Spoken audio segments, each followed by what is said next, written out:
Good morning. Could you find a seat, please?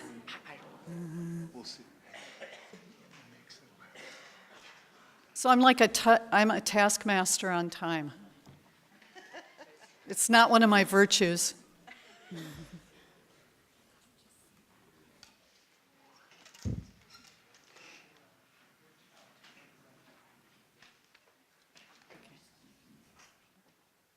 Yeah, So I have a few announcements before we actually begin this morning, and so I don't forget what Mary Ann just told me. Michael, it's not on my written list, so by the time I get to the end, I won't remember what she told me. Michael Roski will do a woodshop tour right after this presentation this morning for anyone who would like to do that, and he will meet you right out in front here for that. I have a few other announcements before I introduce our esteemed speakers this morning.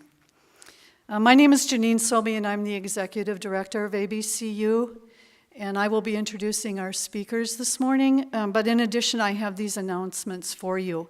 If you are leaving after 8 p.m. tonight or before 8 a.m. tomorrow, you can check out simply by putting your key in the drop box located outside the conference and events office where you registered.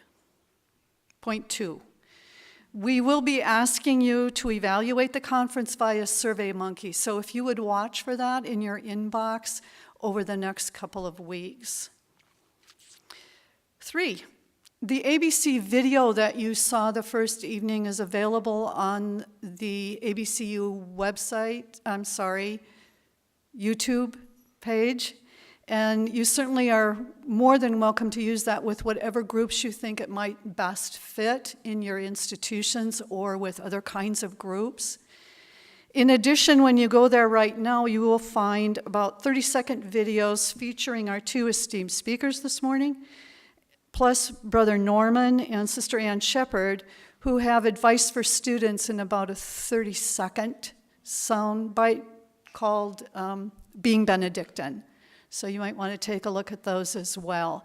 And our goal would be to put the presentations, which we have taped during this conference, on that YouTube page as we can. Like, they won't be there Monday.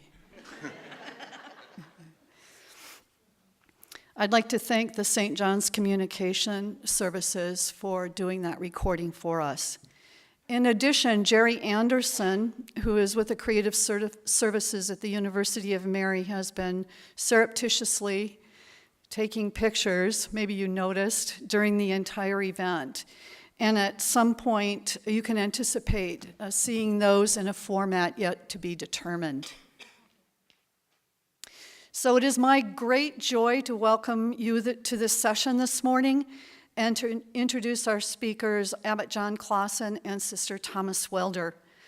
Sister Thomas, a native of Bismarck, North Dakota, and a member of the Benedictine Sisters of Annunciation Monastery, has served the University of Mary since 1963. In 1978, she assumed her role as president, retiring in 2009. She currently serves as President Emerita in the university's area of mission advancement.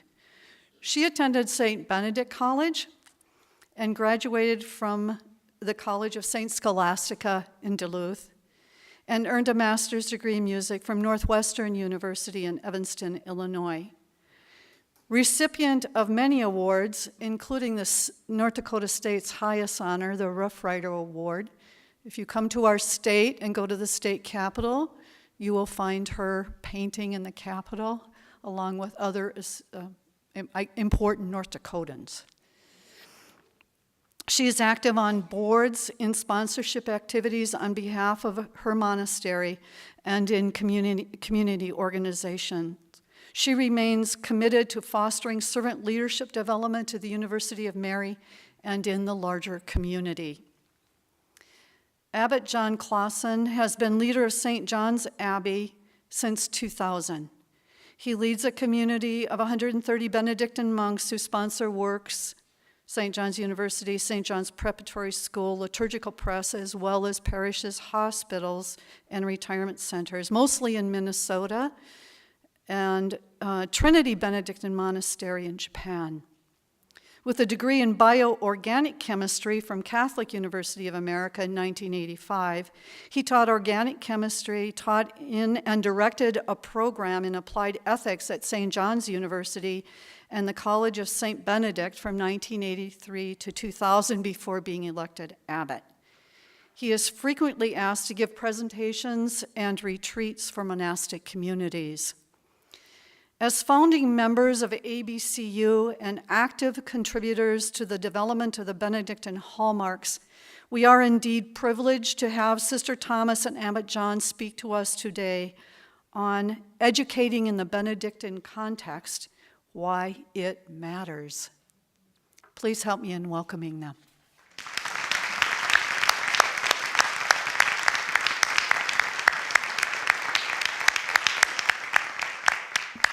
Janine, thank you so much. How often do you get kind of a little giggle and a laugh when you're making an introduction? I noticed at 1963, people are looking at each other. What?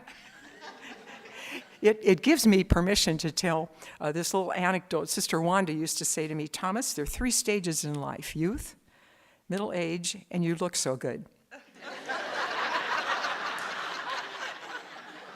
I am definitely in the you look so good, and I feel so blessed to be here for 2 reasons. First of all, I cannot tell you what a privilege and an honor it is to share a podium with Abbot John Clausen, who's a dear friend.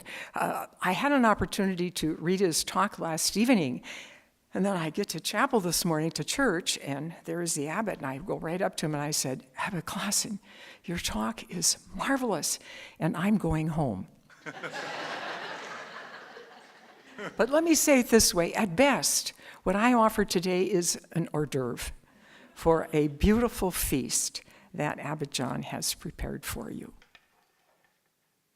The second blessing is that I attended that first meeting of presidents of ABCU in, I have to read, 1992 at Benedictine University in Lisle. So it truly is a privilege to be invited to participate in the 25th anniversary of ABCU. As I was preparing for today, I found a booklet in my file that was published in 1963 on the occasion of the 50th anniversary of the founding of the College of St. Benedict. To celebrate that event, the sisters established a lecture series in honor of Mother Benedicta Reap, and they asked the abbot, Baldwin Dorshak, to inaugurate the series. The talk was entitled Benedictine Education. Now, I'm aware that I'm placing myself between 2 abbots, Baldwin and John, but I figure 50 years, we're good. Not only does the topic match our topic today, but the questions arouse the same concerns. We are asking, what is the meaning and why does education in the Benedictine context matter? Abbot Baldwin asked, what is the unique worth of a Benedictine education? But then he backpedals a bit, and he admits that a Benedictine college knows it must truly be what it is and not make frantic efforts to make itself into something else. And that leads to the real question. What is unique about the monastic ideal? And here's what he says. Monasticism is our reason for being. It is the measure of everything else. As we think about the community of persons with whom we live and work, whether it be the monastery or the school or both, there is an enrichment of life in this relationship between monastery and school. There is something formative, continually formative, about joining a procession of individuals who live in community and are identified by place. As our founders were fond of saying, we're here for the long haul. We built on a prairie bluff, and here we'll find our final rest. Abbot Baldwin focuses on the Benedictine sense of community as the most valued tradition and of greatest importance to the future. He laments the absence of community in the modern world, and here I quote, "The family is in eclipse as a community because it has suffered from excessive individualism and because the Christian principles of life have been neglected." Individualism and secularism. It sounds so familiar. He puts the responsibility for communal ways of teaching and learning on the faculty.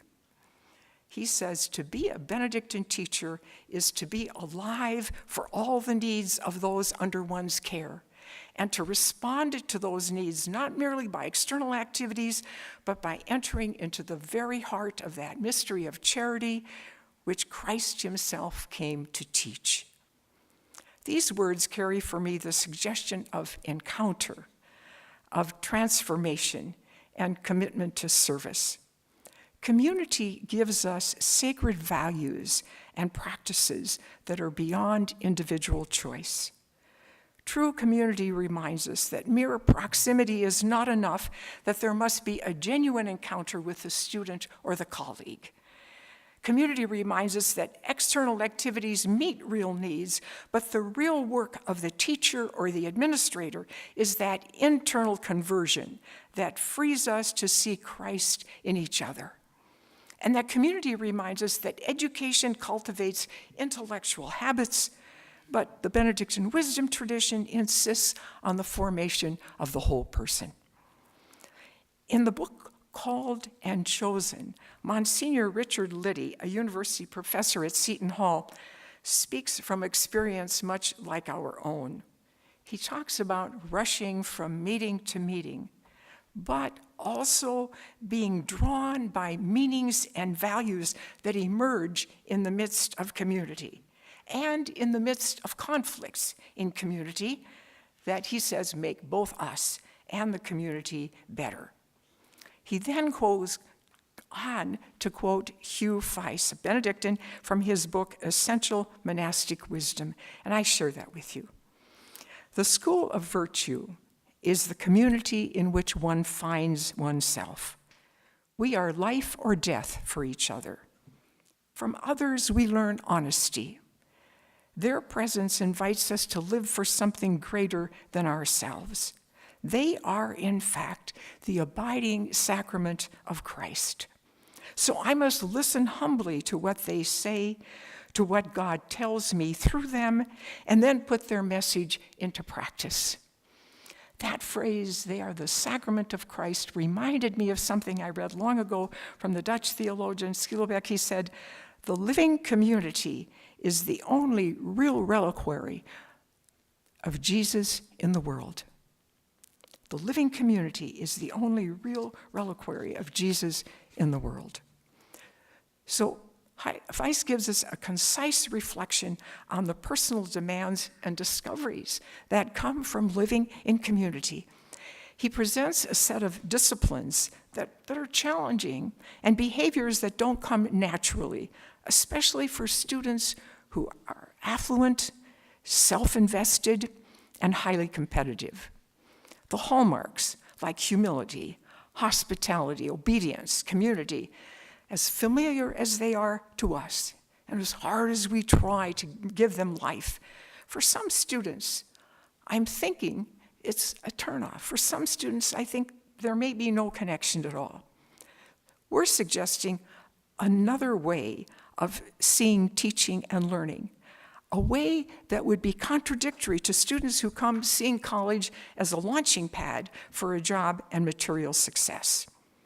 So we're suggesting another way of seeing teaching and learning, and therefore another way of seeing the world.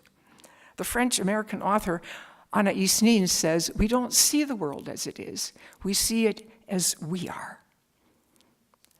Our concern is for our students' capacity for relatedness and friendship, for their internal journey, for their possible commitment to the common good, and all of that in their search for God, in their search for truth. I'm going to talk a little bit about Parker Palmer, and then a little later, Henry Nouwen. Those are authors that I've followed through the years, and when you think that I started at Mary in '63, you're in trouble here. Parker Palmer believes that the primary virtue in a learning community is a capacity for creative conflict. And mentioned that a little earlier, Liddy mentioned that too, that conflict makes us and our communities better. Palmer sees very little conflict in American classrooms, and typically we'd say, yay, good. But he attributes that to a pedagogy that distances the learner from that which is learned and separates the teacher from the learner. And as a result, he says, education today fosters a competitive individualism that diminishes community. Community is precisely that place for conflict, for creative conflict, for students can develop an ability to confront each other critically and honestly, where students can wake up and become aware of their personal biases and their prejudices. In a Benedictine setting, community can offer hospitality to students who are spiritually starved in a world that breeds individualism and consumerism. Community can offer hospitality to students who feel alone in a world that's bent on rewarding the privileged. Just last evening, I was reading from Give Us This Day, 1 Peter, be hospitable to one another without complaining, as each one has received a gift, and use it to serve one another as good stewards of God's varied grace. Be hospitable to one another as good stewards of God's varied grace. If you ask Palmer what holds community together, what makes it possible, he says he has only one answer: love. Love of learning and love of learners. For us, it's the praise of chapter 72. It's that beautiful, beautiful hymn to love is reverent, love is patient, love is selfless.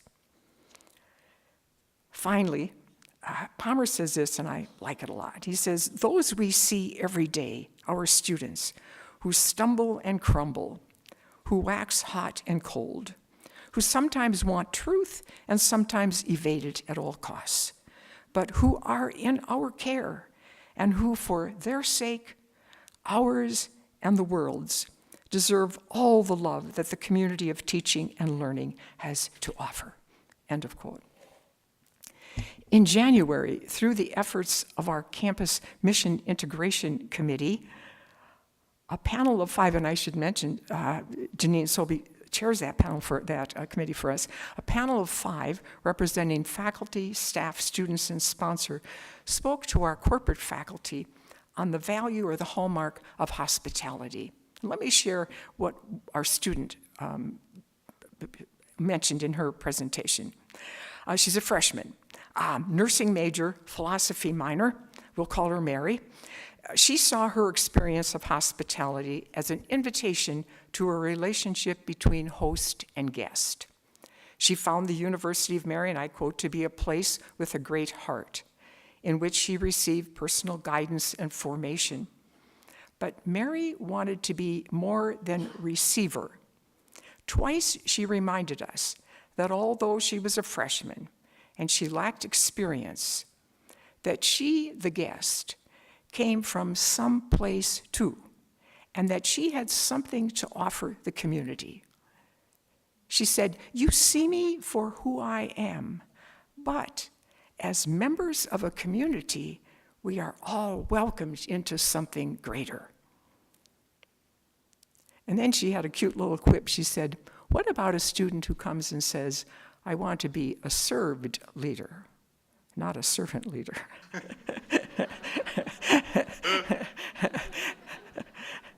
So, into something greater. That something greater is our call to serve. Benedict goes right to the kitchen, meeting the needs of our sisters and brothers who share the common table. When we allow ourselves to become available and vulnerable and let go of deciding who and when we will serve, then we serve as Jesus served. Remember Jesus at the table, the apostles had just been in this argument, who among us is the greatest? It must have worn Jesus out. Finally, he said to them, who do you think is the greatest? The one at table or the one who serves. I am among you as one who serves. When we can detach ourselves from our need to impress and control, and can allow ourselves to become receptive listeners for what students have to teach us, then we serve as Jesus served. One of our former faculty members, Sister Elizabeth, used to talk about, in a Benedictine place, we are all co-learners. Sister Elizabeth Novi is our only remaining founder. And she'll proudly tell you that she's 100, and she taught and then tutored first and second graders for 67 years. So when you sit in shock, she says, why would you quit doing something you really love doing? I was at breakfast with her one morning, and just as I was leaving, I was teasing her. And I said, Sister Elizabeth, thank you for being such a wonderful model of monastic life. She looked at me kind of puzzled and said, now that I think about that, it's about all I've got to do today.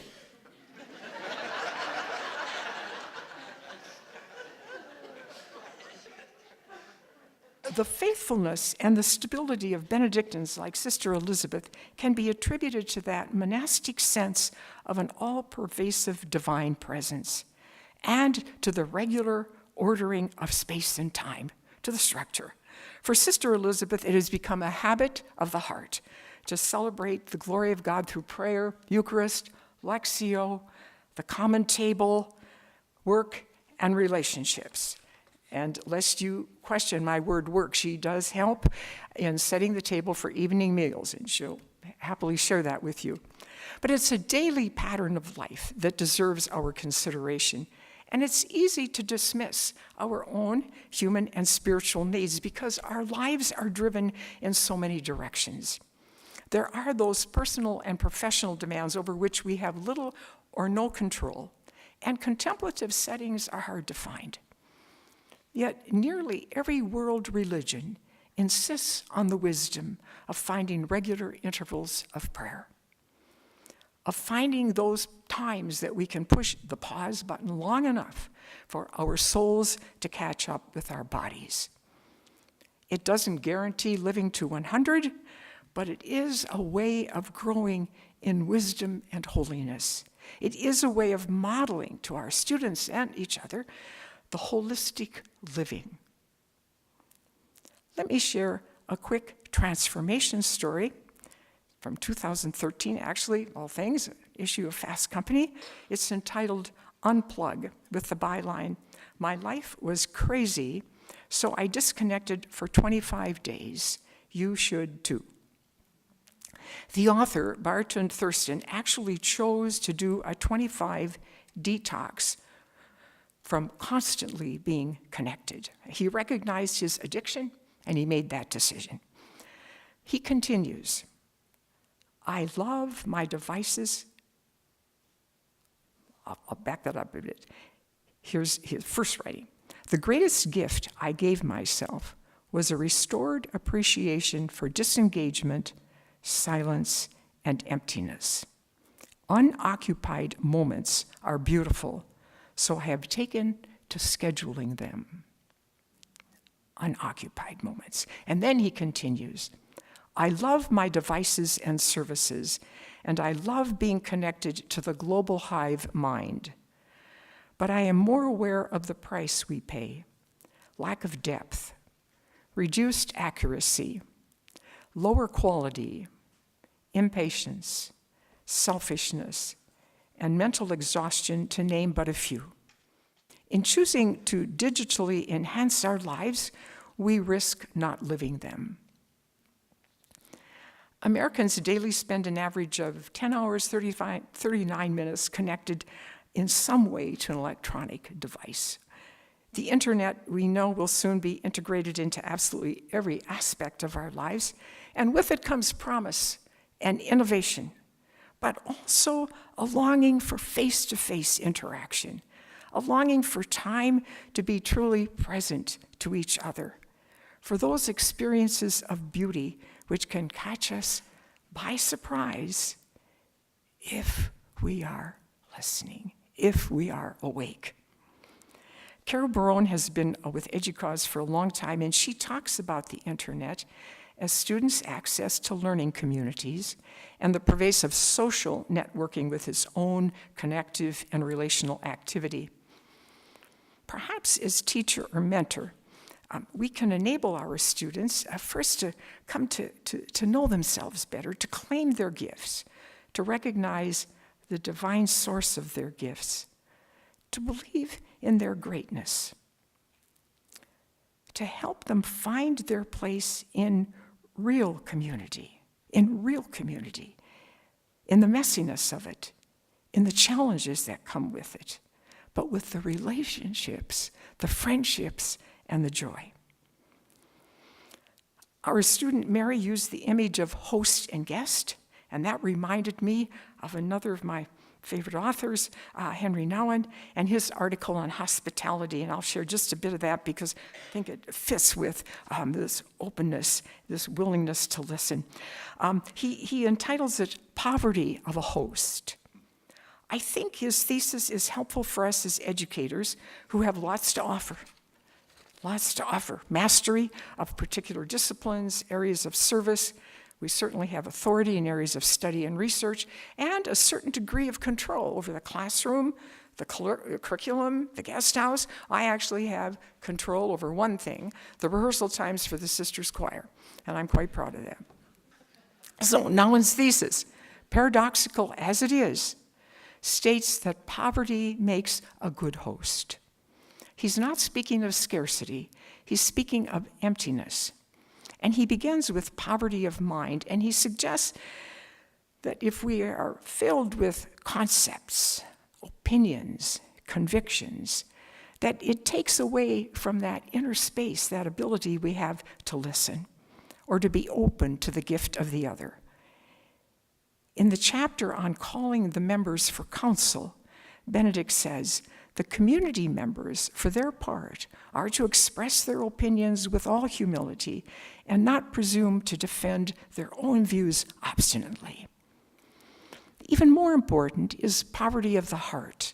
And there again, Nouwen says, when our hearts are filled with prejudices, worries, jealousies, there's little room for the stranger, little openness to a large variety of human expressions. An example for us in higher education is the challenge to our institutions to listen to the unique narratives offered by new populations of students. And that was addressed last evening in such an incredible way, as I know you were all there, that amazing bringing forward of inclusive excellence. And so it is this hospitality, this openness of heart that creates community. It is this hospitality that makes possible the kind of conflict that is necessary for growth and for transformation. If indeed we listen to each other humbly, as Benedict says, inclining the ear of our heart, we will move beyond hearing to understanding.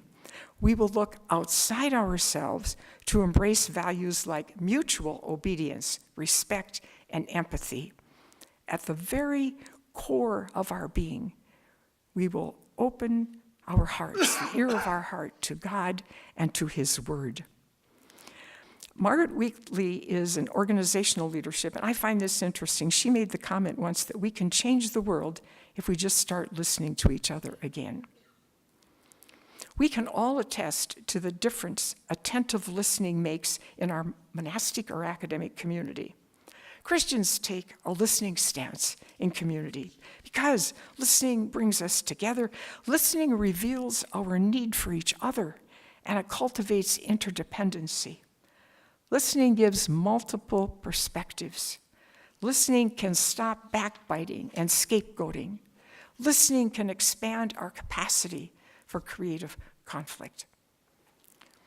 I was quite surprised to try to keep up with the Chronicle, but this past January there was an article in the Chronicle of Higher Ed stating that we in the world of education are not helping people learn how to listen. The author, John C. Kavanaugh, called that oversight a fundamental, perhaps fatal flaw in the learning outcomes espoused by the Association of American Colleges and Universities. And he pleads for the inclusion of contemplative or deep listening as a core skill. Contemplative listening, here I quote him, he says, it requires focus on what is being said, an ability to separate one's personal needs and interests from those being expressed by the speaker, a mind open to new or different possibilities, and interpersonal trust. To separate one's personal needs and interests from those being expressed by the other. Themes from Palmer, from Nouwen, and here from Kavanaugh. He continues, imagine an intense political debate in which contemplative listening was a ground rule. Imagine the opportunities for even greater learning of critical thinking and inquiry that could result. Contemplative listening as a ground rule. A hospitable environment has room for conflict where the students gain the confidence to speak out of their exploration, to expose their doubts, their questions, and to do those things that expedite their search for truth. As a society, we no longer have the capacity for public discourse. Gridlock has silenced dialogue, and as William Isaacs puts it, we don't listen, we just reload. Scholars, spiritual leaders, social justice advocates, they all encourage contemplative listening. And I'll quote Kavanaugh one more time, as a way to come to consensus around controversial and otherwise divisive issues and feelings. Perhaps this is a moment for us to listen again to the prologue. Let us open our eyes to the light and our ears to the voice from heaven that every day calls out, if you hear his voice today, do not harden your hearts. Perhaps Benedict invites us to do something far more liberating, which is to build a community freed from rivalry and competition, free from the need to control, free from the position of power. And when and if that happens, education in the Catholic Benedictine tradition fulfills a part of its deepest vocation, serving the wider world in the cultivation of the skills we learn in community, those skills that deepen our quality of listening and our sense and our reason in terms of collaborative learning. Only after divesting from all that separates us from God can we create that community of knowledge and wisdom that thrives on the centrality of our Benedictine hallmarks of love and prayer, obedience, hospitality, and community. And only then can we run on the path of God's commandments, our hearts overflowing with inexpressible delight of love. Because tomorrow is the Feast of Pentecost, I want to conclude with a little story that occurred a long time ago. Dr. Stanley Zerda was president of St. Ben's, and he was speaking to our faculty. And he was a passionate man, and he was talking about students and all their giftedness and so on. So he gets to a point he wants to use an image. So he looks at us and he says, when you see a spark, water it, water it. And then he recognized he'd mixed his images. So he said, when you see a spark, blow on it. I think that is the opportunity we have as Benedictines. When we see a spark in our students, and we see a spark in each other, blow on that spark with the breath of the Holy Spirit, with that breath of love. Thank you very much.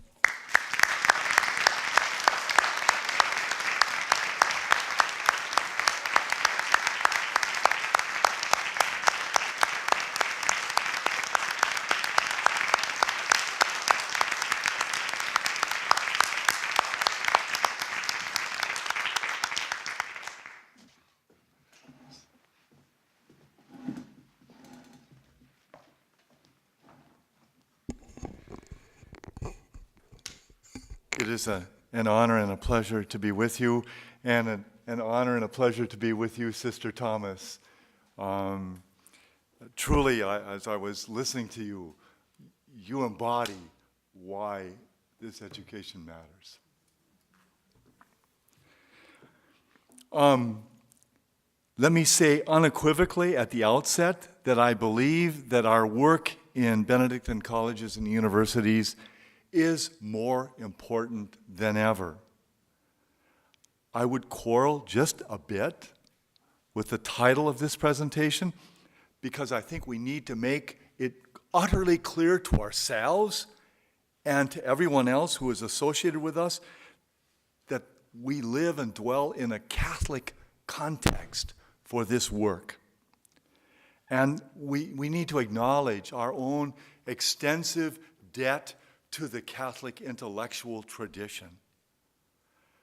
If you go to the website of ABCU and you look at the essay, Education Within the Benedictine Wisdom Tradition, you'll see there an essay that was completed and worked on by all of the presidents of ABCU, as well as religious superiors of our monasteries, and brought to fruition over many years.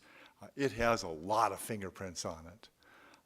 And Brother Dietrich and Larry Goodwin, Dr. Bill Cahoy, but I mean, just again, a lot of input, trying to express the reflection underneath the hallmarks. But at the very beginning, there is just a very strong paragraph on the Catholic intellectual tradition. It was written last. But even though it was written last, it is not an afterthought because it creates the overall context for the rest of the essay. So I'd like to open this with some brief comments on that Catholic intellectual tradition. One of the difficulties that I faced in putting this presentation together is I've given a lot of talks. And some of you will have heard some of this before. So I beg your pardon from the very outset. Promise you, though, that there's also a lot of fresh thought and work in this presentation. We've been listening to the Acts of the Apostles through the 50 days. And the Acts of the Apostles contains, if you will, in some, at least the beginnings of the encounter of the Christian message with not only the synagogue traditions, but also with learning centers throughout the ancient world. Paul and others had to reflect deeply on how to make the message of Jesus Christ compelling in cultural and social and linguistic environments other than the Jewish one. And over the centuries, this intellectual tradition has become a powerful force for understanding and communicating the Christian message. It also became a way to assess the strength of new ideas and religious ideas, to think well about how to live a good life. How should Christians live in respective cultures, men and women? Foster a life of virtue, not only for themselves, but also for the community. Origen, for example, develops a rich sense of reading that deals with the complexities and seeming contradictions that are involved in the scriptures. If the church's leaders had remembered the work of Origen and subsequent authors, they would never have gotten into the misguided condemnation of Copernicus and Galileo. Have we written a check for that mistake? Athanasius, Basil, the two Gregories, and others helped the church come to a rich understanding of the humanity and divinity of Jesus. For us as monastics, Evagrius in the desert writes an account of the spiritual challenges that hermits faced in the desert and how they responded with the help of a spiritual companion. And those reflections still guide us today as monastics. The list goes on. In short, Christianity has always had a brain. The Catholic intellectual tradition is then a treasury of scriptural exegesis and catechesis, theology and spirituality, drama, literature, poetry, music, vast systems of philosophy and moral thought, as well as art, architecture, history, and science. This enormously rich tradition is built upon a few cornerstones put in place by the earliest Christian thinkers. They include a commitment to think seriously about the culture in which we live. What could be more important for our time than that? To attend with respect to the ideas and worldviews of others.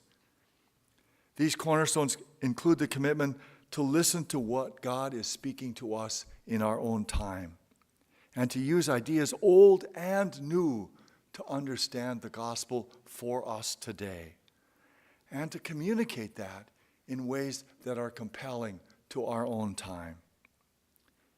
It's on that foundation, then, that the Catholic intellectual tradition has, I think, created a distinctive approach to education.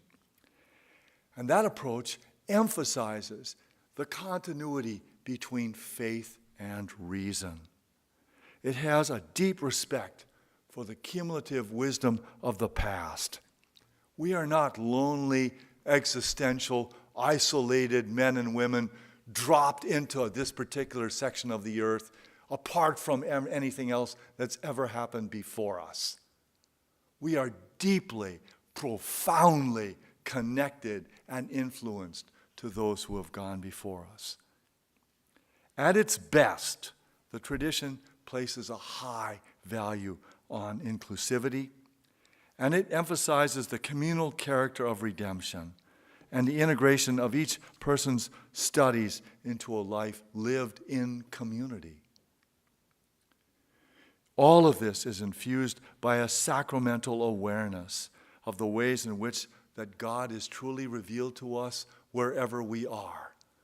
And Benedict, of course, is deeply and profoundly aware of this when he simply writes, "We believe that the divine presence is everywhere." You don't have to go into a particular section of the woods to find God, huh? It has developed a tradition of teaching on important social issues. Just think of the social teaching within the Catholic intellectual tradition.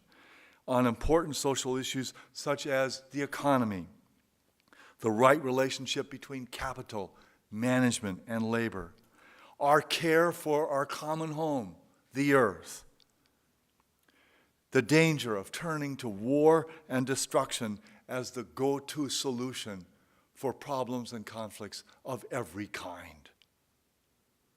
The Catholic intellectual tradition does not stand alone in these commitments, but in fact it shares these concerns with other traditions of inquiry, both religious and secular. But it attends to them in a way that is unique to us as Catholics. It has a deep hunger to understand the meaning of human living in relationship to God. They are unafraid of ambiguity or uncertainty, aware of vulnerability and failure, self-aware and self-critical. They aim to be generous in engaging the ideas both new and old, convinced that the growth in wisdom and understanding is an indispensable way of participating in God's work in the world and of, in fact, drawing closer to God. The ideals of this tradition, the Catholic intellectual tradition, you'll notice they are not modest. They are pitched high. And neither the church, its monastic communities, nor its schools have always been able to live up to them.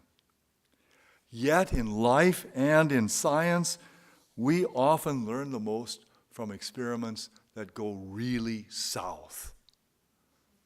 The Catholic intellectual tradition, in insisting on the continuity of faith and reason, it offers in our time a powerful witness to two polarizing poles in the American academy. And that is the aggressive, secularizing position that says universities are about reason, pure and simple. Let's get this straight. And those who want universities to be an extension of a church's belief system. In our Catholic Benedictine colleges and universities, we stand in a long line of those who believe in the integration of thinking and believing, of faith-seeking understanding. We are Catholic, we are Benedictine, and the particular Benedictine milieu in which we stand shapes and nuances the way in which our Catholic identity is experienced and expressed. Let me say that again.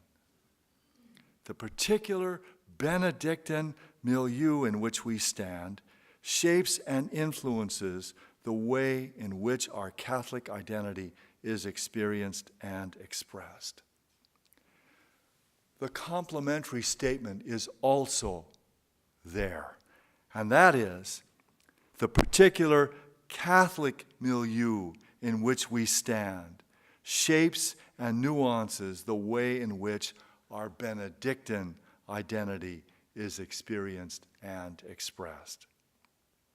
So I wish to take three key practices that are part of Benedictine life and culture, and shoot them through what I think about, or how I think about Catholic and Benedictine. And, Sister Thomas and I, we did our homework back in May, early May, and talked about how these things were going to hold together. So there's going to be some stuff that's distinctive, but there's also going to be some overlap, but we're standing in a slightly different place. So please bear with it, with the repetition.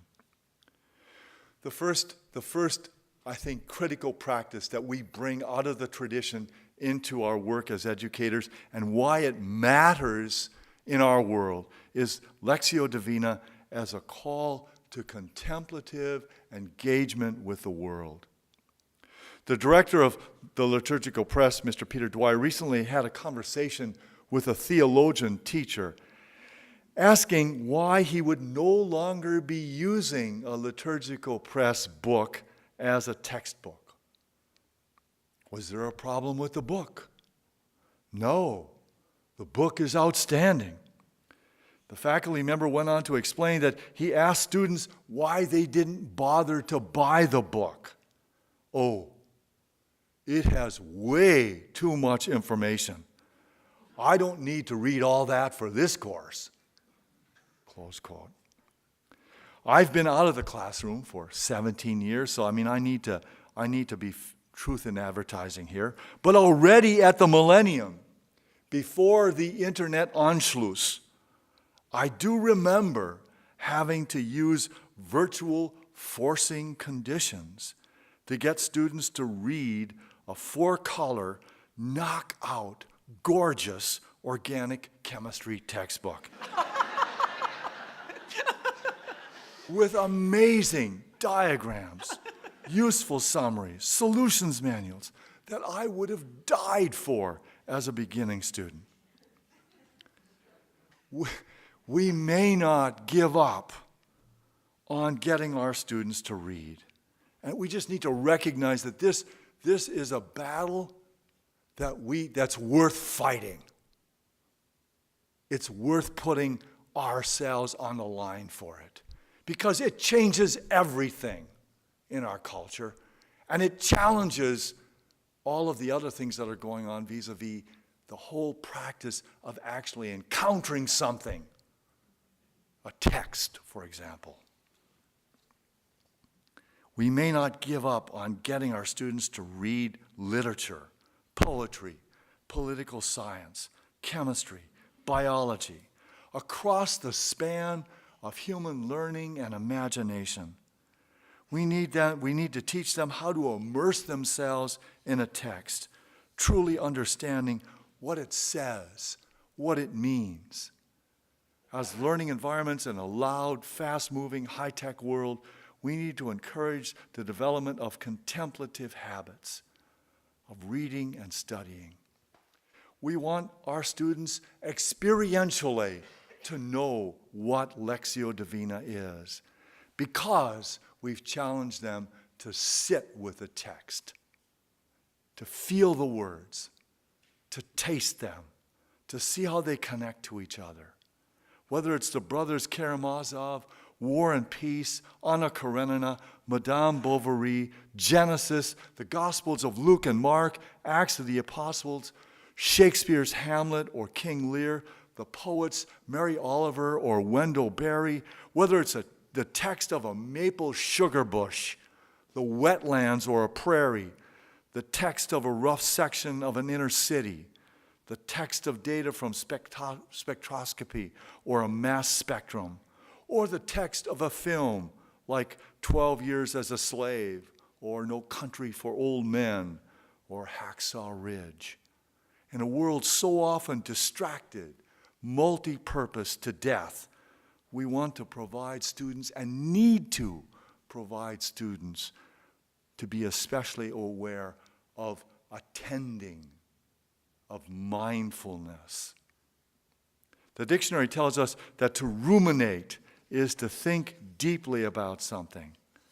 Great ideas are ruminated, both fed to us and then, brought back up, to use a rural metaphor, brought back up for continuous reflection. In the 12th century, Guido the Carthusian writes, "For what is the use of spending one's time in the continuous reading of books unless we can draw out nourishment from them by chewing and digesting this food, so that its strength can pass into our innermost heart?" What a question this remains for us in the 21st century, who often waste time both consuming documents, both material and virtual, but not allowing us necessarily to touch us deeply. As Sister Thomas noted, the problem is we are both overfed and undernourished. We gulp down ideas without reflection, just as we deal with fast food. How can we do this? Well, none of us can read everything. And that will be even more true going forward. So, what we bring to this world that we're in is teaching our students how to ferret out key arguments, crucial references, locating the representative one. This is a higher level thinking skill, a judgment skill, one in high demand in our world. It requires time for real rumination, pondering, reflection, thinking deeply, and thinking with one's pencil. Thinking with one's pencil. It's done by reading and rereading material, by outlining an argument, by making sure I'm understanding. And this is really the work of beginning to own one's own intelligence. Not to how do human beings learn, but how do I learn? What do I need to do this work? Insisting that students take time to ponder material only makes sense, of course, if we as a faculty and as a school and as Benedictine schools have disciplined ourselves in how much reading we assign. If we're constantly trying to cram too much material into a course, then we create the conditions for non-reflection and shallow learning. Just to iterate what I'm saying here about the importance of the Benedictine wisdom tradition and the practice of Lectio, I think it's our view that education is providing students with a contemplative encounter with a world of learning that is profoundly integrated. When we are, and why does this matter? I think it's something we all know in our own belly, in our own tummy. And that is when we are contemplatively engaged, contemplatively centered, we feel like we have a foundation under our feet. We can be standing in the midst of confusion, ambiguity, uncertainty, and we can still be secure enough to find a path forward.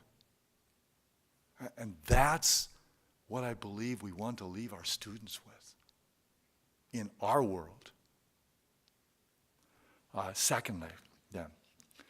Second, I think practice is hospitality. And Sister Thomas, my remarks are bridging, complementing, and I think woven into what Sister Thomas has offered us this morning.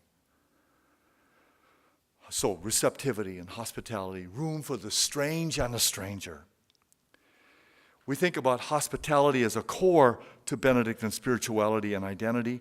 And in writing chapter 53 of the Rule on the reception of guests, Benedict has written a brilliant chapter that escapes the suspicious and ungenerous stance of the precursor rule written by the Master. Most often, hospitality as a value gets translated as into being nice and friendly. I have nothing against these two human qualities. It's far better than being nasty and cold. But in the biblical tradition, and that's where this comes from, of course, I mean, the Rule of Benedict is a biblical document. It's written out of Scripture. Hospitality often has a prophetic edge to it. And in terms of our educational commitment, the practice of hospitality may mean making room for people who are different, who have a different skin color, culture, dialect, and smell than we do. They listen to different music and have a different way of viewing and experiencing praying. They do not share our assumptions about the place of government or even the goal of being a human person on this earth, or politics, or gender roles. They are amazed at our lack of awareness about the implications of our government's use of force in the world, of the way our nation carries itself abroad. Creating an intentional, hospitable environment means making a welcome space, a willingness to listen deeply and value those whose experience is very different from my own. Hospitality may mean being open enough to novel ideas that are foreign to me, to take time to really understand them. Whereas we understand society, for example, in terms of individuals, other peoples understand society in terms of community. I am because you are, for example. Many of our students are internally challenged for the first time when they study abroad for a semester. On an intellectual level, they know that there may be people in the world who think differently, and that they are not just odd or idiosyncratic for doing so. But to be in China or Guatemala or Africa for a full semester and to realize how we are viewed elsewhere, well, it can be shattering. The transition back to this country can be disorienting. I'm sure you've had the experience of students coming back from a study abroad that has been intense and formative, transformative. They don't know what to do. And we actually have to help them transition back. That's how powerful the experience has been.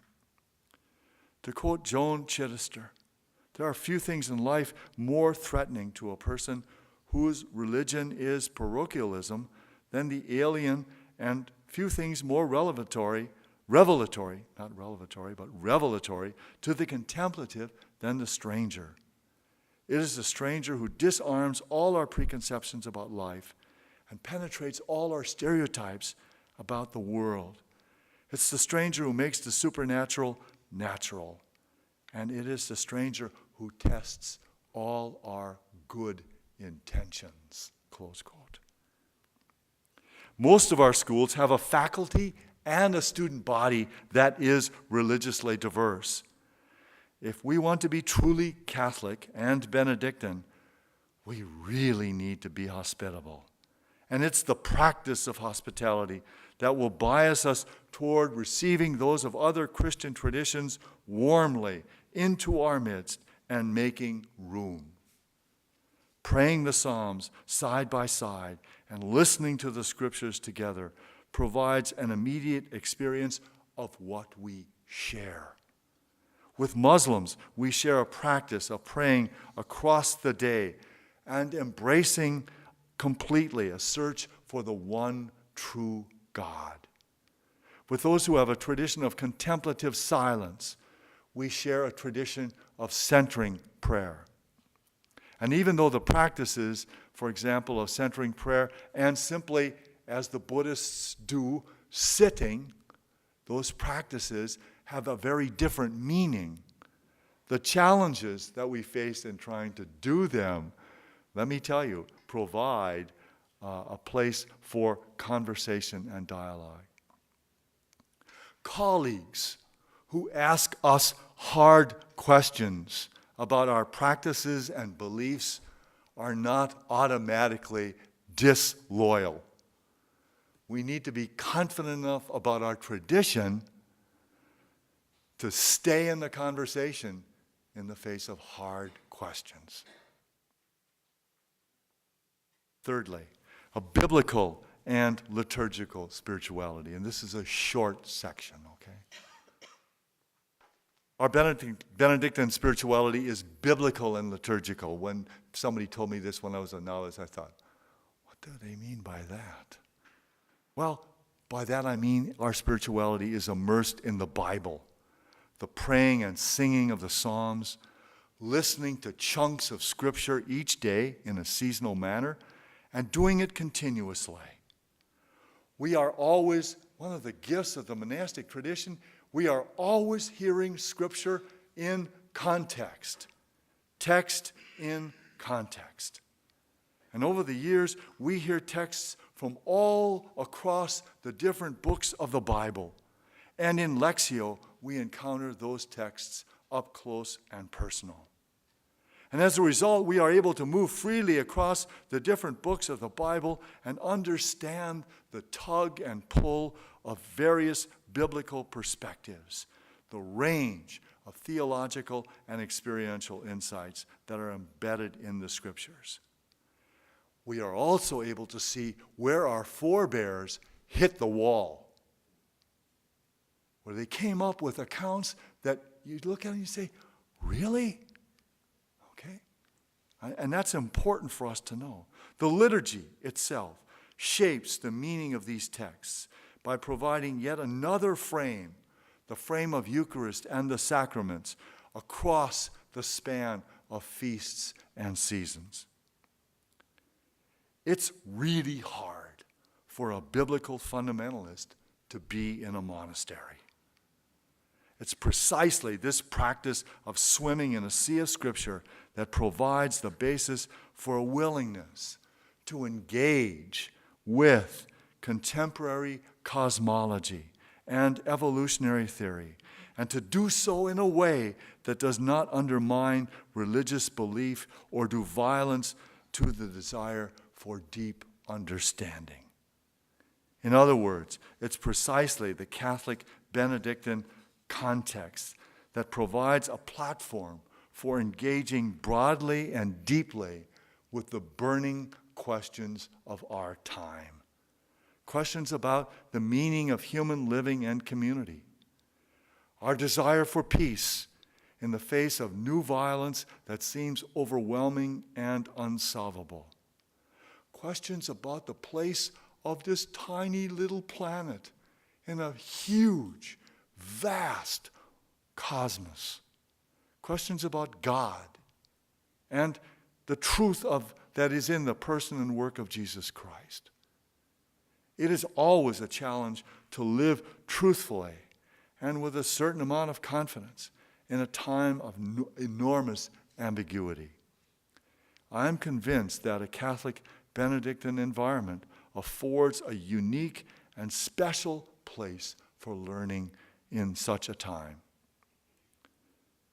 To conclude, I think that all of us want the education at our schools to be transformative, and that is to be the basis of a genuine metanoia for students, not just intellectually, but ethically and spiritually.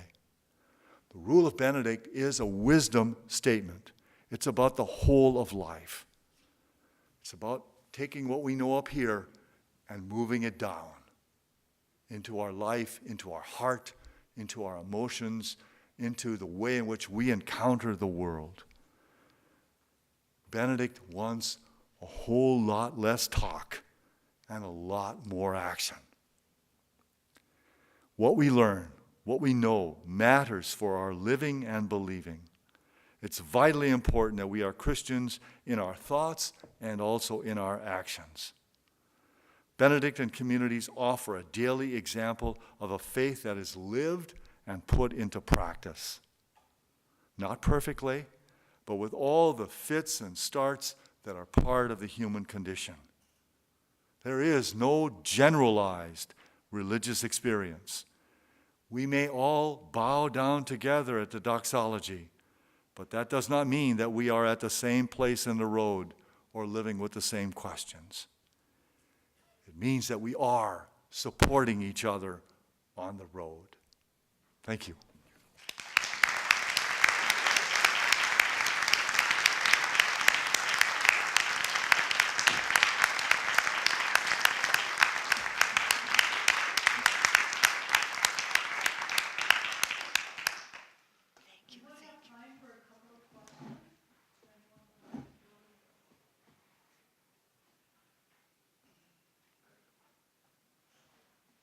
Thank you for a wonderful presentation. You mentioned colleagues who come to us with uncomfortable questions. What about our colleagues? I'm thinking on faculty. What about our colleagues who duck and cover? And they don't want, just leave me alone. Don't get me involved. And they have all these preconceptions about Catholic and Benedictine. Do you have any suggestions for, dealing with that? Thank you. It's a great question, because I think when faculty and staff come to us, but especially young faculty, they've been formed in this very powerful formative experience of graduate school. And there, for the most part, questions of religious belief and religious tradition, it's simply bracketed. You put it in a box, you deal, it's there, it's off on the side. The question that they're experiencing is it safe? So I think the response that I would make to that is somehow in terms of the way we receive, by the way we talk about it, but by being in an environment, in a smaller group where it is safe. Because in fact, our own monastics have similar kinds of questions. We are not immune from questions about what does this planet mean in the face of this cosmos? And in the face of the overall story of human beings, does religious belief really matter? And if so, how? So I think by communicating our own questions that we live with truly and honestly, I think what it does is it lowers the level of, I'm not going to say anything because no matter what I say, it's going to be wrong. That feeling and nightmare, okay? So that would be, do you? I would just add a comment to that. Sometimes a common reading can help. Smaller groups, everybody reading the same thing that would address Catholic tradition, Benedictine wisdom tradition, and so on. And I want to commend Monsignor Shea. He has begun a program of kind of weekend retreats for groups of service and faculty and so on. And I think that's one of the secrets. It's a successful kind of dialogue that goes on for 2-3 days. But I think the secret to it is starting with a common reading. And it's challenging to get it all read before the meeting, but everybody comes. I mean, it kind of gives a new feel about applying Lectio to a situation like that. And I think the faculty and staff and so on find it a place where they do feel safe.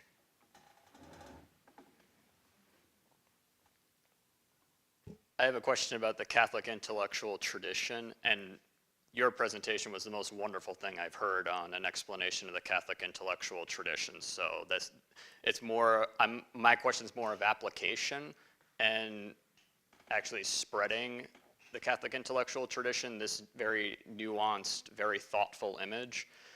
Because when the words Catholic intellectual tradition come up in a parish setting, they basically are thinking Aquinas, they're thinking Kant's ethics, and they're thinking John Paul II.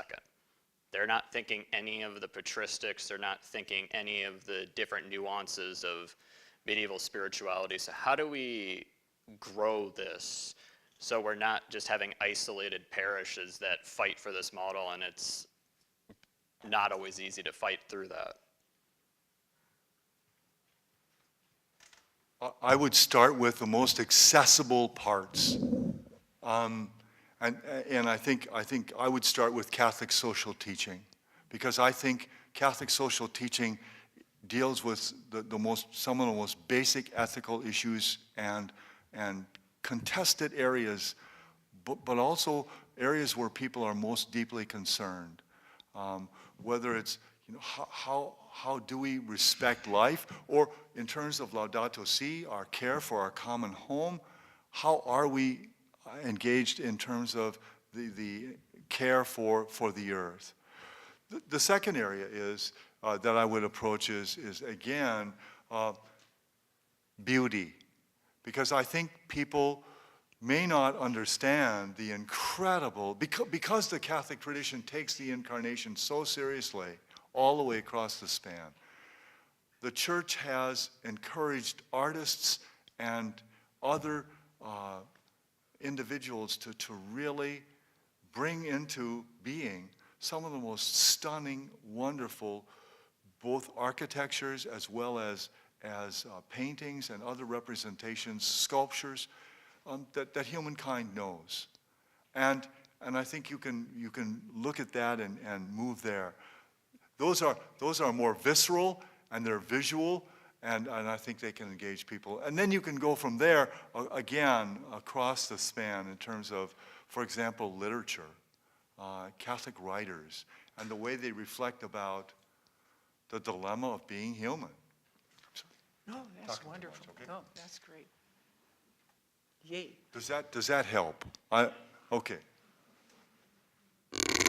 So hopefully we can extend the questions and the discussion as we move forward. I have just one more announcement. Brother David Paul Lang is willing and excited to give those who would like a tour on Sunday morning about the art and architecture of both the Great Hall and the Abbey Church, since people had interest but were not able to do that on the opening day. That's at 8:30 on Sunday morning. It will permit you to do the rest of what's on the schedule and still have that tour.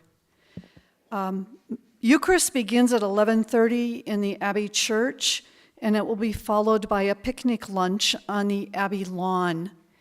But before we go, I think certainly our hearts would like to thank our two presenters today for providing us with very much to think about and to talk about.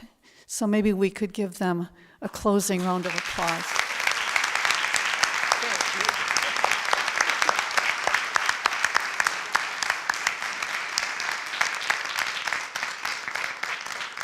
Thank you. That's wonderful. You know, Thank you. It's just such a perfect